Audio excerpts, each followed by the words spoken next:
Hey, Jonathan, bom dia, conta, welcome. Bom venir conosco à plataforma Entrevista Cu. Danke por você seguir nós, danke por você seguir nós vez mais aqui na Riba e plataforma. Há um programa na holandês, mas claro, nós vamos conversar com o meneer Recourt, de PvdA, é membro da Eerste Kamer aqui na Holanda. Primeiro dia que dá gasten conosco, então, mas claro, nós que para abo também é melhor bom venir, tem comentário, não? Então, assim, mais nos sigue. A meneer de holandês voor welkom in Nederlandse politiek, ook zeker nos aqui na plataforma. No me traz na dia 25 de abril, e muito domingo, nós também por muito domingo então nós manter o programa na holandês. Eta agora que me dá de Zoom, para portar agora vou escrever um tique bem de mais lá, modo que nós saímos na corção também lá tá, modo que não também por seguir do qual que nós está assim aqui e do programa na holandês também. Então, danke para tua reação que nós estamos no último dia aqui de do nosso programa, nós estamos mais contento, nós estamos contento com bastante seguir nós, quando ele net de escrever aqui like e share o programa. Você bang, começa a share o programa, ou de share o programa, lá kami saco baixar, se não baixar acaba, vitlen baixar acaba, ia lia Jesus, você não pode que não vai não que baixar acaba, lá kami saco não, diz lá kami saco baixar share o programa, porque olha bo mama botata, bo man, bo primo, bo tio lanta aí na danach, e também tem direito de um programa bom que nós produzir para e também aqui na Holanda. Conteúdo que seguro, que vale a pena para o também o que você me pediu para share o programa. Agora, primeiro que nós começamos, maneira sempre, me tenho que agradecer nosso sponsor. Então, primeiro me agradecer, se abate uma companhia, se abate uma família, que tem negócio, você pensa que porque eu propaganda de internet, me quer para lá nós está acessando que nós temos deal sumamente favorável para cada comerciante e seguro se botar Judy Corsau.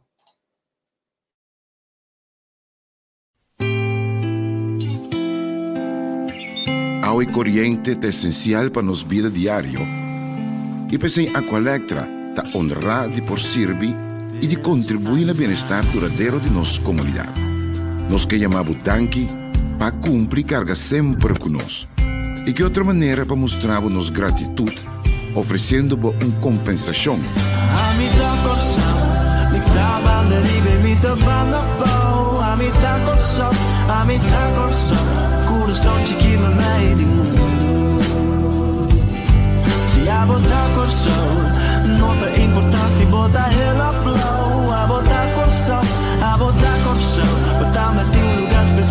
O por seguir registrar y aplicar tranquilo via aqualectra.com/dankinabo o llama 0800-0135.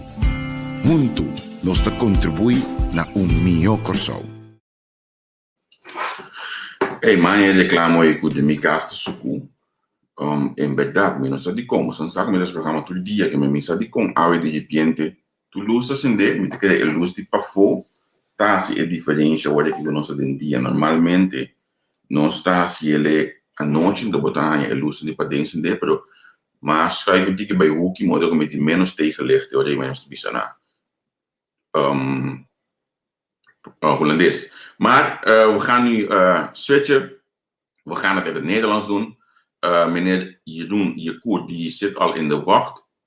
Dus vanaf nu gaan we even in het Nederlands. En morgen hebben we weer een... Nee, morgen hebben we toevallig ook een Nederlandse programma. Want dan moet ik jou ook vertellen, sorry, want anders gaat Natalie mij straks op de vingers stikken. Morgen hebben wij onze standaardprogramma op maandag, die Party Leader. Morgen spreekt Natalie met de president van Chata, meneer Hans Slier. We hadden vorige week al een afspraak met hem, maar op het laatste moment kon hij het niet. Dus morgenavond om 9 uur in Nederland, 3 uur op Curaçao, hebben wij het programma die Party Leader. Vanuit jouw leider heet dat vertaald in het Nederlands. Met de heer Hans Slier. Eigenaar van, ik zag een app vandaag rond, hij is eigenaar van een hotel en is de president van Chata. Maar dat is morgenavond. En nu gaan wij wel verwelkomen meneer Jeroen de Koert. Meneer de Koert, welkom. Wees welkom hier op onze platform Entrevista. Goedemorgen. Goedemorgen. Bon dia, Toer. Ja. Ik denk dat je wel een paar woorden in Papiaments kan, hè? Ja, niet zo goed spreken, maar ik heb alles wel verstaan wat je gezegd hebt. Ja. Minuta Oké. papimento, kan ik dan zeggen, maar veel verder kom ik ook niet. Oké. Misschien is het handig om even ter kennis te maken met onze volgers. Wie is Jeroen de Koert? Ja, ik ben nu dus lid van de Eerste Kamer voor de Partij van de Arbeid. En daar ben ik onder meer woordvoerder op het gebied van koninkrijksrelaties. En op dat terrein ben ik begonnen eigenlijk in 2006, toen ik naar Aruba verhuisde, om daar rechter te worden in het Hof. Dat heb ik 4 jaar gedaan, met heel veel plezier. En 4 jaar op Aruba gewoond. En in die tijd ook veel op Curaçao en Sint Maarten geweest. Want het Hof, zoals je weet, spreekt recht op alle eilanden en landen. Ja. In 2010 ben ik lid van de Tweede Kamer geworden. Uiteraard ook voor de Partij van de Arbeid. Maar daar ook weer met het Koninkrijk bezig gehouden. Onder meer als voorzitter van de Vaste Kamercommissie Koninkrijksrelaties. 2017 was een slecht jaar voor de Partij van de Arbeid. Toen kregen we weinig stemmen. Toen kwam ik ook niet terug in de Tweede Kamer. Maar gelukkig kon ik in 2019 weer in de Eerste Kamer komen. Tussendoor heb ik nog onderzoek gedaan voor de BES-eilanden. Met de opdracht om te kijken hoe Nederland zich zo goed mogelijk kan organiseren.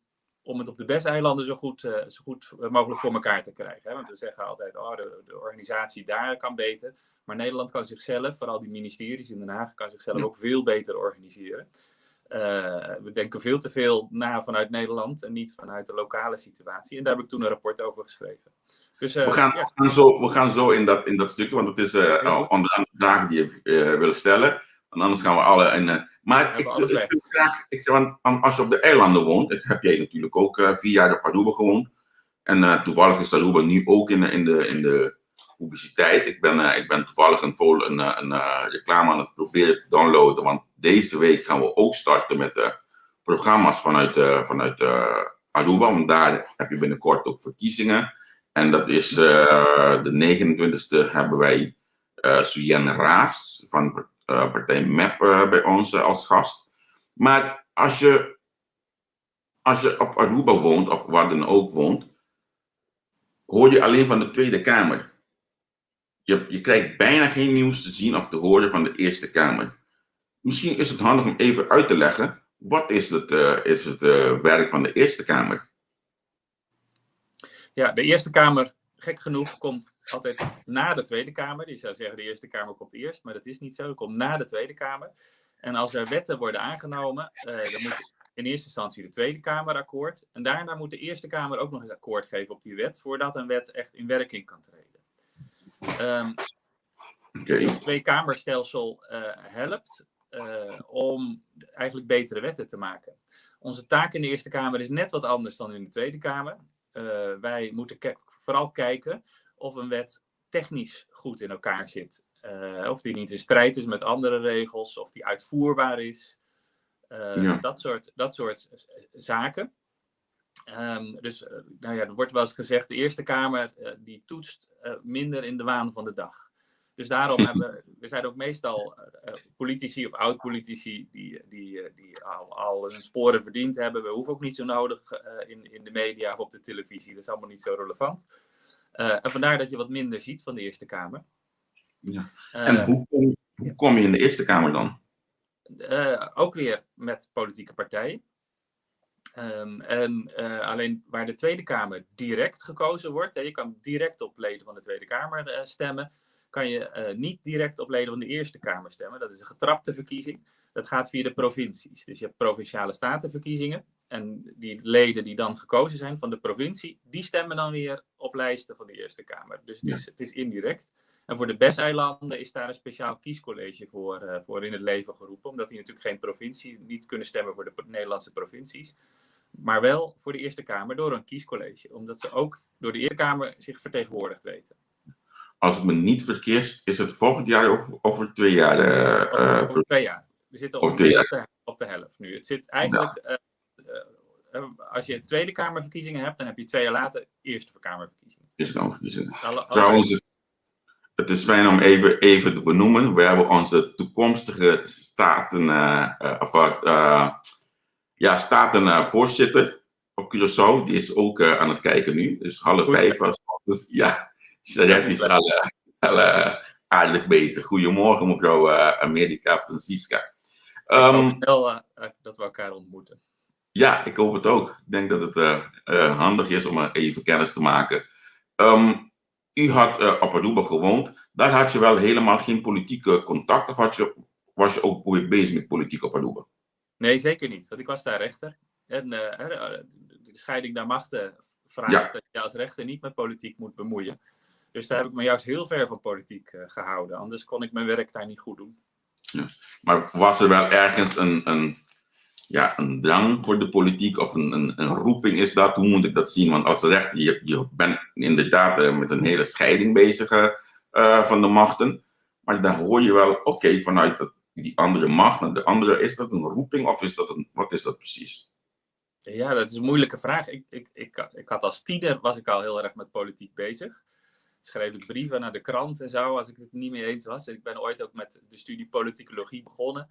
Maar daar was ik veel te jong voor en daar ben ik weer mee gestopt. En toen ben ik gaan werken. Maar het bleef inderdaad wel roepen. En het bleef vragen. Ja, het is ook een ongelooflijk belangrijk vak. Hè? Als je het goed doet en als we het met z'n allen goed doen, dan kan je je land beter maken.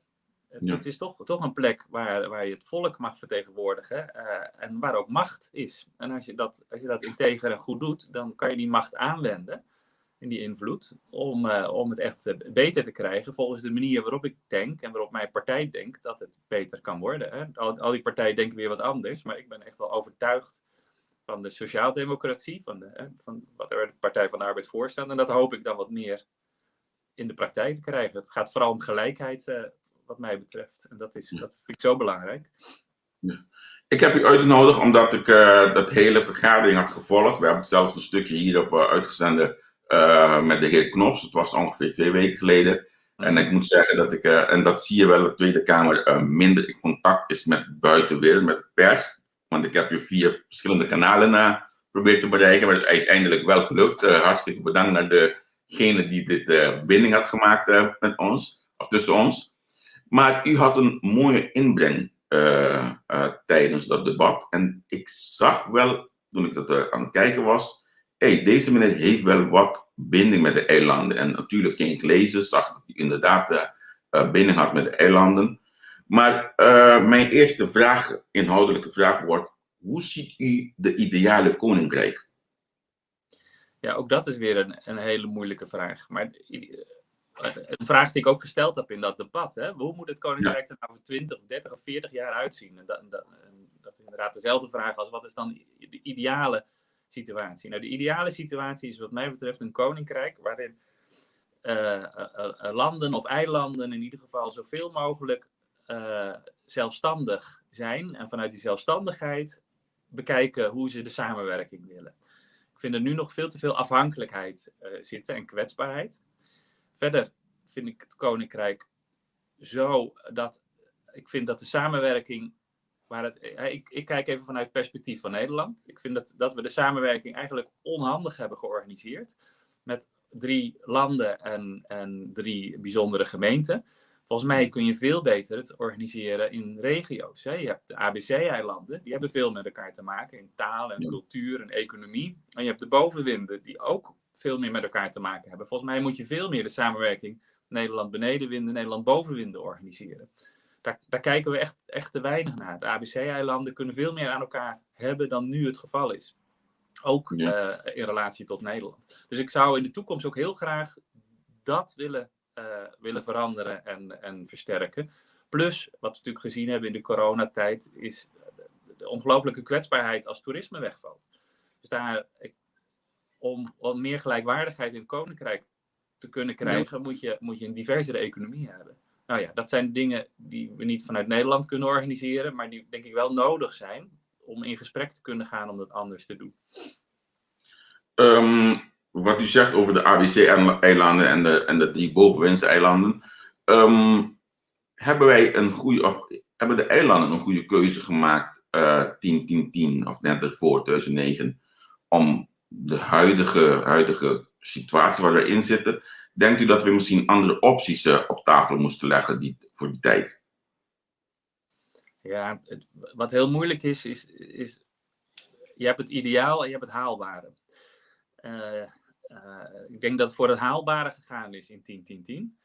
En ik denk dat vergeten is te kijken wat het ideaal is. Dat vind ik sowieso in ons koninkrijk. Dat gesprek wordt eigenlijk nauwelijks gevoerd. Waar willen we nou naartoe met z'n allen? Ik heb daar niet een goed beeld van. Ik heb daar nog nooit bijeenkomsten gezien van de verschillende landen die daar gezamenlijk over praten. Je hebt wel individuele parlementariërs die wat vinden. Maar dat we daar nou eens een onderwerp van maken, dat gesprek wordt niet gevoerd. En als je dan toch kijkt terug naar 10-10-10, dan had ik veel meer richting samenwerking ABC gekeken. Nogmaals, daar ligt de toekomst van alle 3 de eilanden, ook in samenwerking met Nederland. En niet die constructie nu, dat vanuit Bonaire dan weer Astacia en Saba min of meer worden aangestuurd. Dat is een hele gekke constructie. Ja. Je hebt het over dat gesprek, maar we hebben sinds 10-10-10 op jaarlijkse basis 2-3 keer per jaar soms zelfs. Ik denk dat op jaarlijkse basis de IPCO, waar de parlementariërs bij elkaar komen. Maar even mijn mening, ik denk dat tijdens de IPCO spreken we alleen maar over problemen binnen het Koninkrijk. We spreken bijna nooit over samenwerking, en bepaalde oplossingen komen nooit op tafel. Bepaalde onderwerpen kunnen wij, denk ik dan, binnen dit Koninkrijk niet oplossen. En ik noem even eentje, dat is het hele probleem met DUO, die de jongeren die hier komen studeren mee kampen. Dat is al jaren, al 10 jaar. Elke parlementariër die teruggaat naar Curaçao, die beginnen daarover. En uiteindelijk is er geen oplossing. Er zou toch ook een commissie, ik probeer even de naam nu. Er zou een commissie opgericht worden als er net, help me even, als er discussies zijn binnen het Koninkrijk, wouden ze een commissie oprichten. Ik ben de naam... De geschillenregeling bedoel je? Ja, geschillenregelingcommissie. Het is al 10 jaar lang zijn we ermee bezig. Niks van gekomen. Nu is het staat het weer op agenda voor de nieuwe overheden die gaan zitten om daarmee wat te doen. En daar gaan we dan verder. Hoe kunt u, of wat moeten wij doen om toch een keertje met z'n allen aan tafel te komen om over oplossingen te gaan praten? Nou, ik ben minder negatief dan jij bent, Xavier. Want de geschillenregeling, toevallig, we hebben er hard op moeten drukken als Eerste Kamer. Maar over zo'n maandje of 2 gaan we die behandelen. En als de Eerste Kamer hem aanneemt, dan wordt die wet. Dus dat lijkt weliswaar heel lang te duren. Maar het gaat nu toch lukken. En dat komt onder meer door het IPCO. Als IPCO hebben we als parlementen van binnen het Koninkrijk tegen onze regeringen gezegd, nu moet het gebeuren ongeveer binnen deze voorwaarden. En eindelijk lijkt dat dan voor elkaar te zijn. En hetzelfde geldt voor een aantal andere onderwerpen. Ik heb zelf aan veel IPCO's deelgenomen.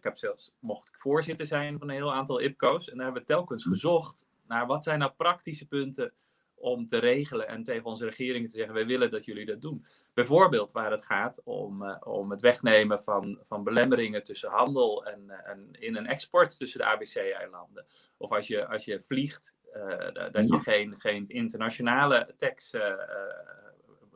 airport tax hoeft te betalen.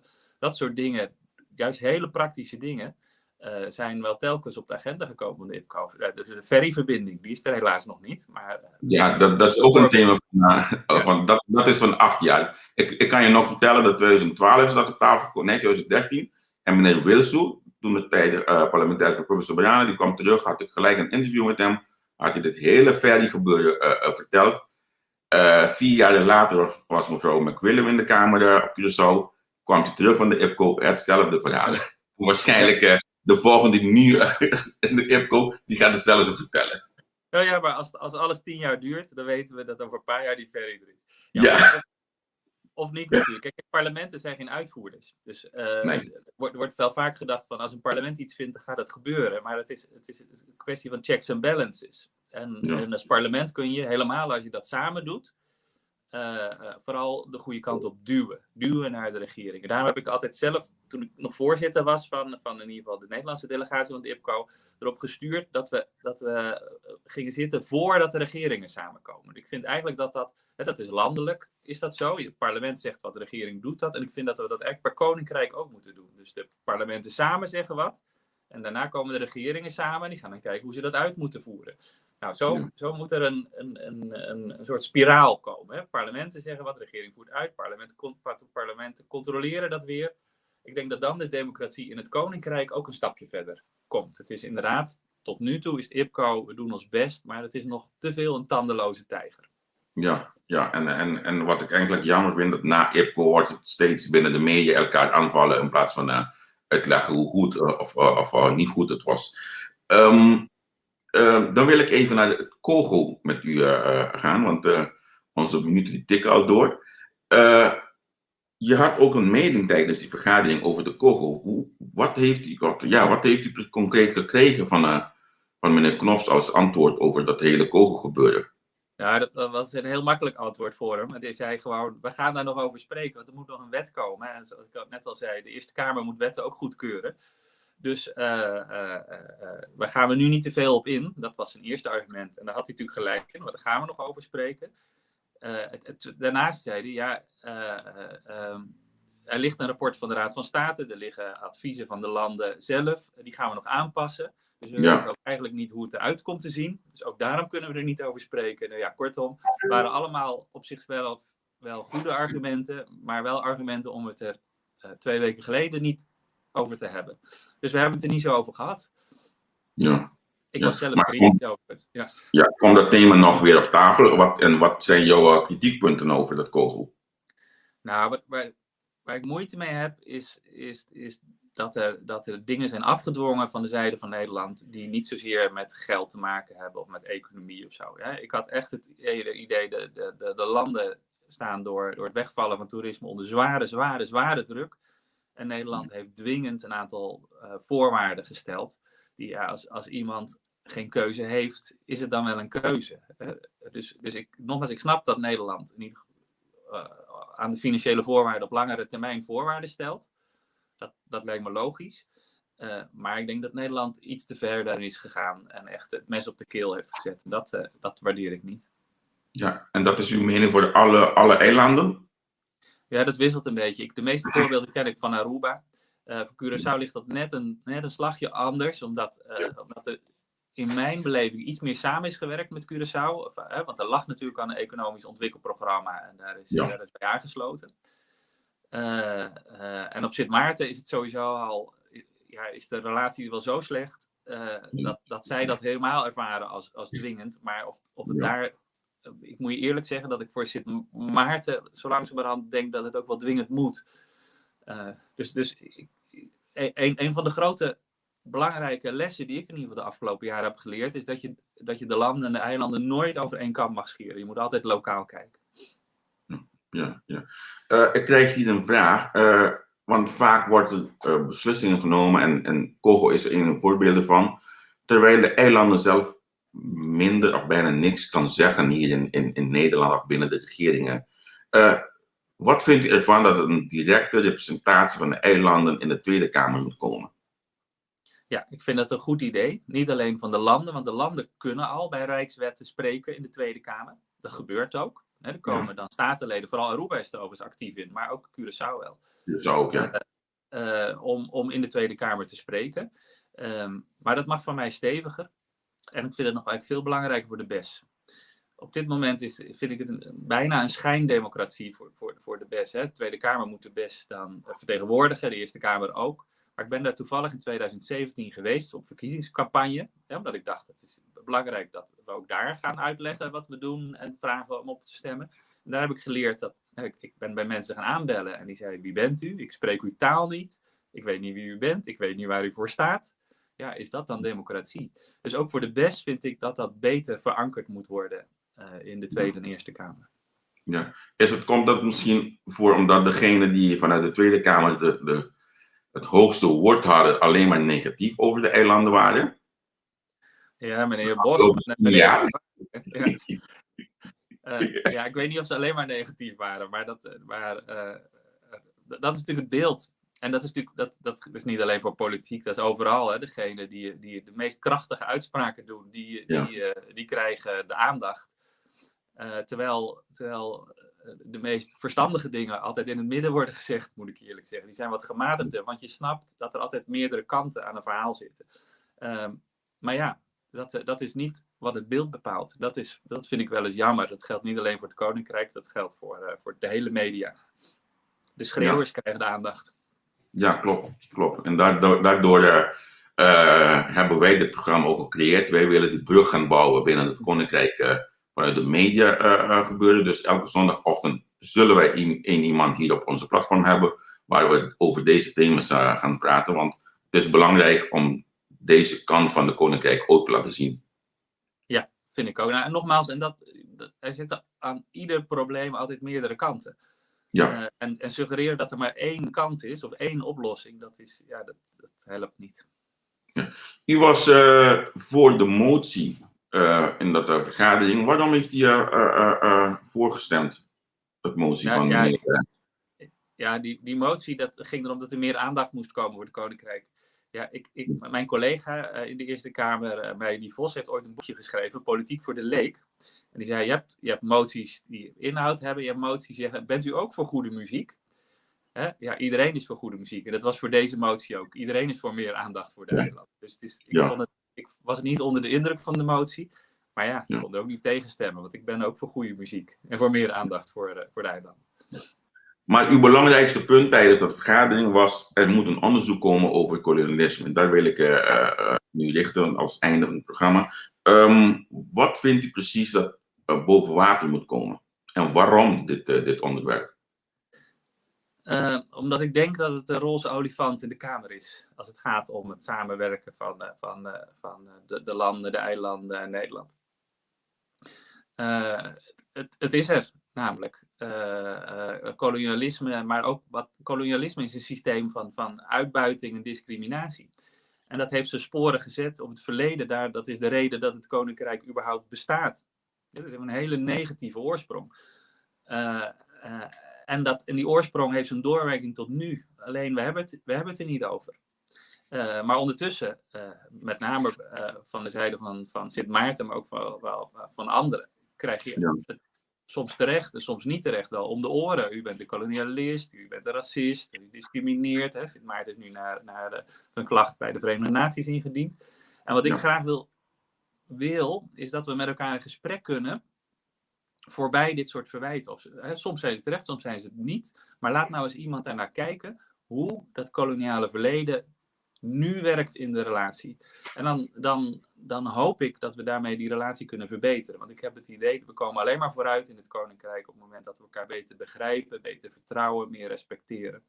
En daarvoor moet je dat bespreken. En dat past in een veel breder tijdsbeeld.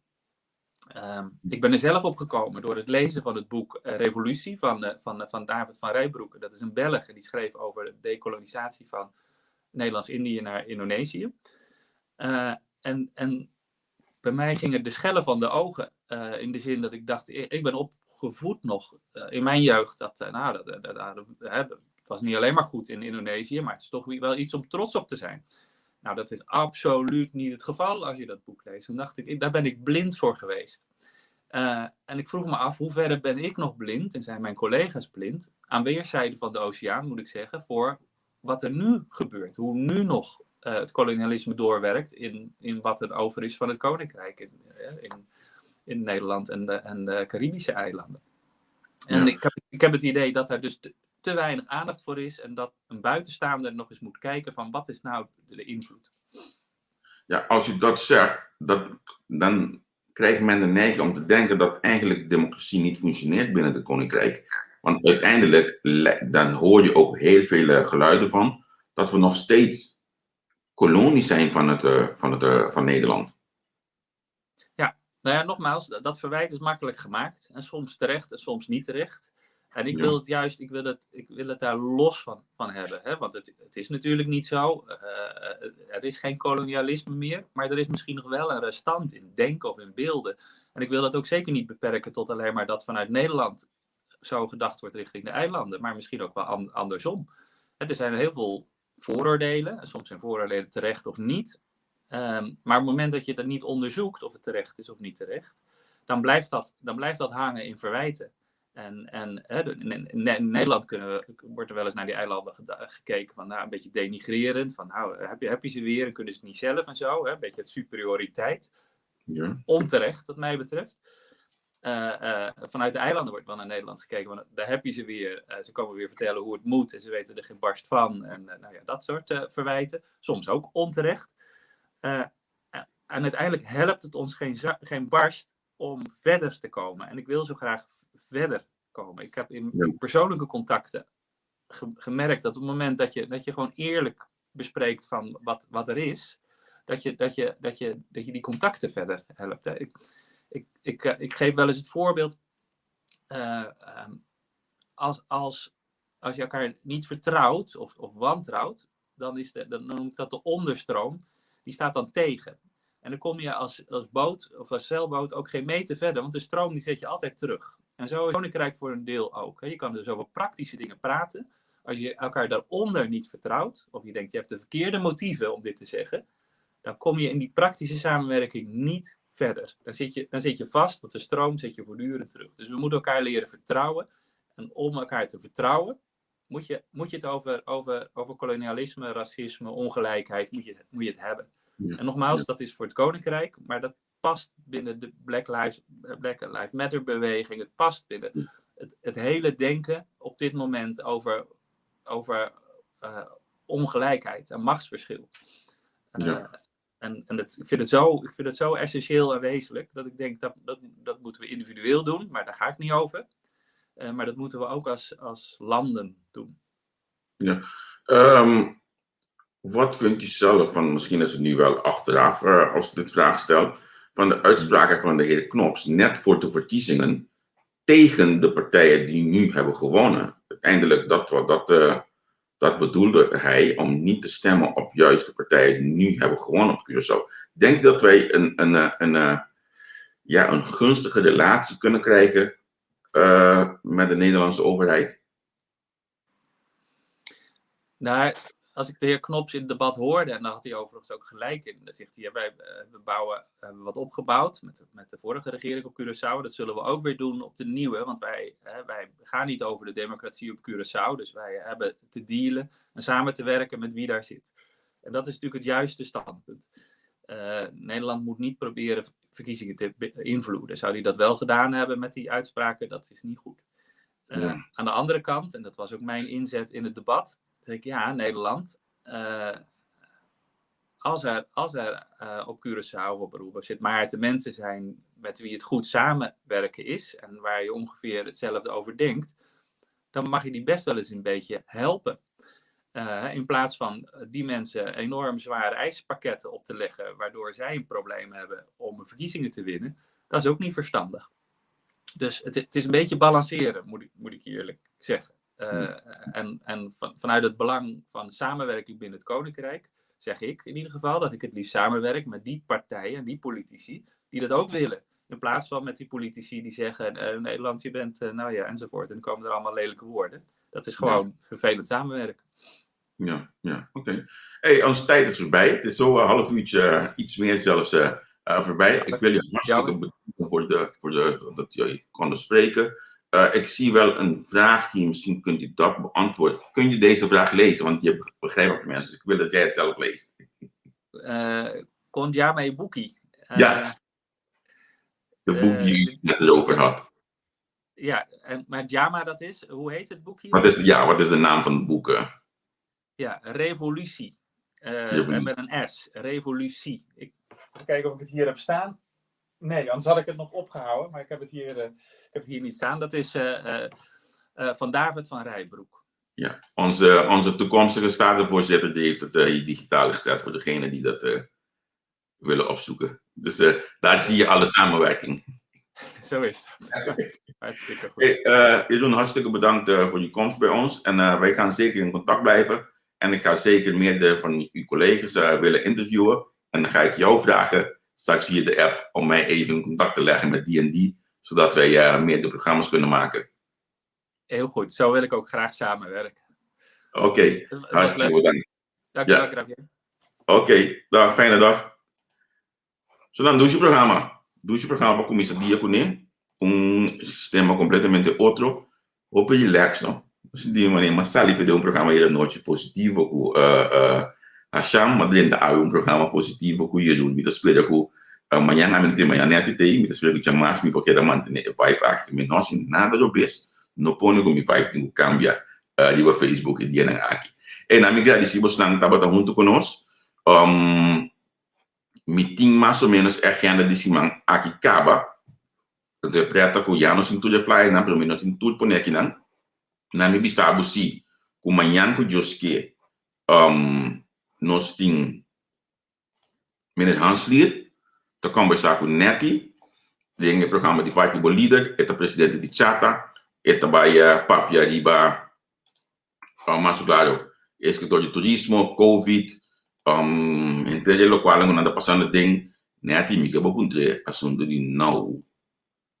Só tem coisa de não como tem mais chegando mas de tende de parte de ainda não aqui não somente de nós políticos não mas de não aqui me que tende coisa de parte de não que me de la gamisa que como da rainha tende de parte de não durante o programa aqui passou segundo me tem algum coisa que não tá clarito também para a mim anto ainda dentro do assunto de não aqui jamais nós também com nós evitado de no board, lo me bisabo si acaba com chamar 10 horas.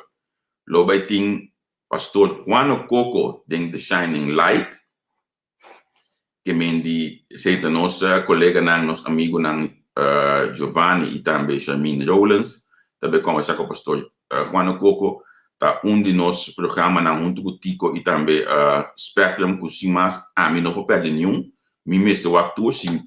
Me também bisabo secreto se me pede programa de net ou de minuteria of Vicentia me por ganha que era assim wake no dia de maneira easy me não wake completo pero isso não aqui tá assim na duche na do que não tem política dele me tá wana com mais smart mesmo me tá wake o programa aqui que vende me que evitar também para chamar próximo para o wake The Shining Light ou da com nanting Juan Coco para conversar com ele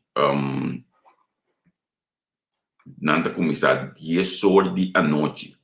Já a razão tá dia mais bonita. Então nós estamos começar primeiramente com gente bonita, então depois nós vai com gente mos. La cami usa que é aqui. Já a razão 28 de abril nós temos a coleta.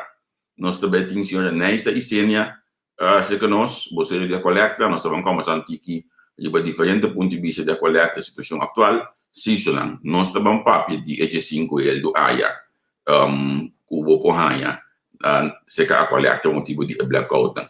Que mendi o botei clabar, seca nós já são próximo, então é mesmo já são, a coleta tá, é mesmo que tem falta que a coleta não será 3 horas.